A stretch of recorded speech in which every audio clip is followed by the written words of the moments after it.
This was the article, actually the front page of Time magazine, a couple of weeks ago, that got everybody thinking about Detroit. As you can see the headline, The Tragedy of Detroit, How a Great City Fell and How It Can Rise Again. I was in Washington, D.C., attending the Congressional Black Caucus conference when I was informed about this. Anyway, we did arrange to have Stephen Gray, who is a correspondent for Detroit, Time magazine correspondent for Detroit, to be in studio with us. And he was supposed to be in this first segment to discuss this and some other issues in terms of why Time magazine is dedicating so much, well, 12 months actually, to be here in Detroit. But this morning, on the day of our taping, I got an email from him saying that he's on deadline and he could not make this taping, and indicated that for a possibility of a rescheduling, which we will do, and we hope to have him on this program to explain in detail why Time magazine is here, and in fact the coverage of this and some of the facts or misapplication of facts that were contained in this article. So for our viewers, we'll have a roundtable here to really dig deeper into this question. But first, let me read, if you perhaps have not read the editorial that I wrote in the Michigan Chronicle, It's Time to Tell the Full Story, where we did challenge, in fact, the importance of what we call journalistic accuracy, the importance of journalistic responsibility, and what Joseph Pulitzer and what his legacy has been. So just bear with me, our viewers. Let me read to you some of the things that we said in the recent edition of the Michigan Chronicle. There are some positive aspects to the piece, and to his credit, Daniel Okrent, who is a former New York Times public affairs editor or public editor for the New York Times. The article was his personal observation and journey of a city that he left and returned briefly for a review. The thrust of his widely circulated article is that we live in a dead city, and Daniel Okrent offered the prescription of a regional government. Listen to this, a regional government as the panacea, and he did not explain the complex facets that are attached to this notion of a regional government. The only thing new in his piece is that the problems of Detroit through the eyes of Southeast Michigan have now been elevated to the national level. Now, that has advantages, it has disadvantages. But this is what I believe. If Daniel Okrent's article that appeared in Time magazine is supposed to be the opening greeting of Time magazine's one-year stay, or Time Inc., in Detroit, I think it succeeded in further deepening the skepticism that average Detroiters have about mainstream media and their coverage of Detroit. The feeling has always been that Detroit has always been under siege by the media. And evidence of that is sometimes blatantly and negatively driven articles. Sometimes Detroit's issues reported in the national media give this enormous pretense, a huge pretense of a dog-eat-dog climate in Detroit. The articles which scare investors away from the city fail to document the fact that every city has its own trials and tribulations, and that the stories that come out of Detroit could be found anywhere. I used to live in Washington, D.C. It was disheartening to see that even in the nation's capital, the power center and nervous system of the world, there are countless homeless people there, others who are living in abject poverty, and even the number among Washington's large black population is even more staggering.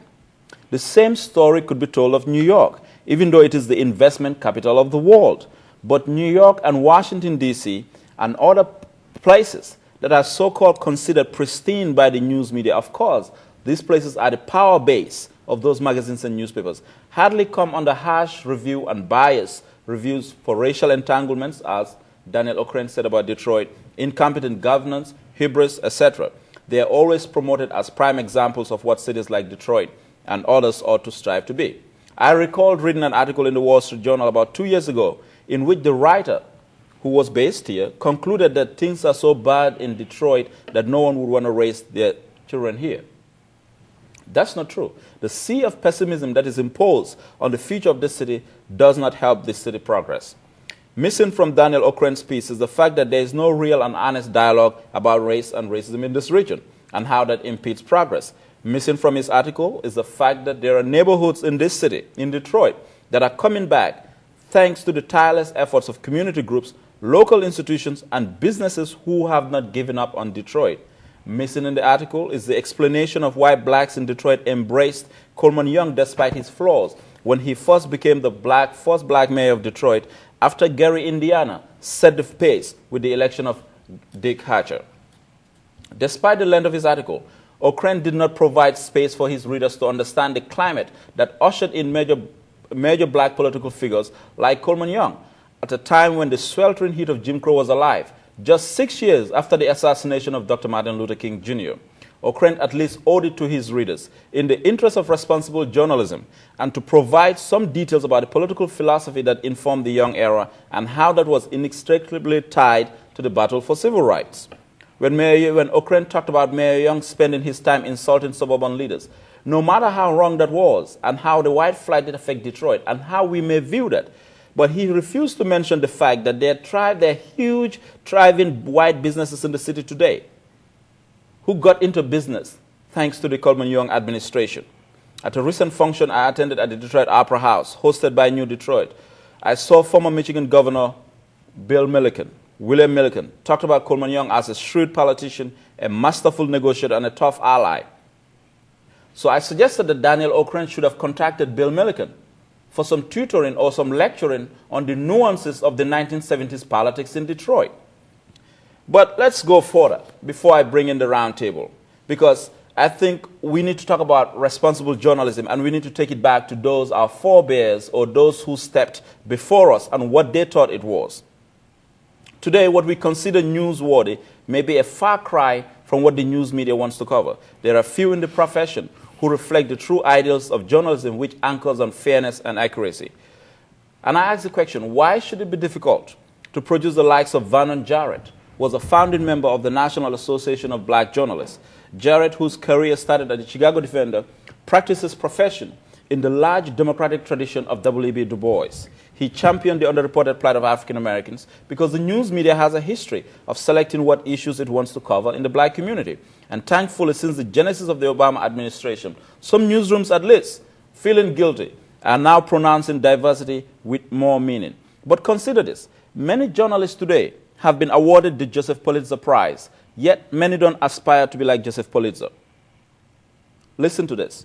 We will always fight for progress and reform, never tolerate injustice or corruption, and always fight demagogues of all parties, always oppose privileged classes and public plunderers, never lack sympathy with the poor, always remain devoted to the public welfare, never be afraid to attack the wrong, whether by predatory plutocracy or predatory poverty.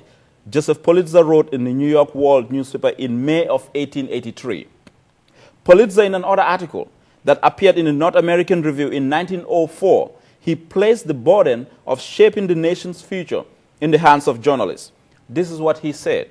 A cynical, mercenary, demagogic press will produce in time a people as base as itself. The power to mold the future of the republic will be in the hands of journalists of future generations. This is what Pulitzer said. Now, if this is the kind of passion that motivated Joseph Pulitzer's work to become a watershed in American journalism that all of us aspire to be, then the news media has lost it. And Time Inc. and Time Magazine has an obligation to find it at this time in history, not only to the memory of Joseph Pulitzer and in keeping with the sacred tenets and sanctity of journalism, but for everyone in Detroit to be fair and balanced in their coverage of a city that has been so misunderstood and misled, often deliberately to the detriment of its future. That's our editorial for this week. Let's bring in our roundtable after this break.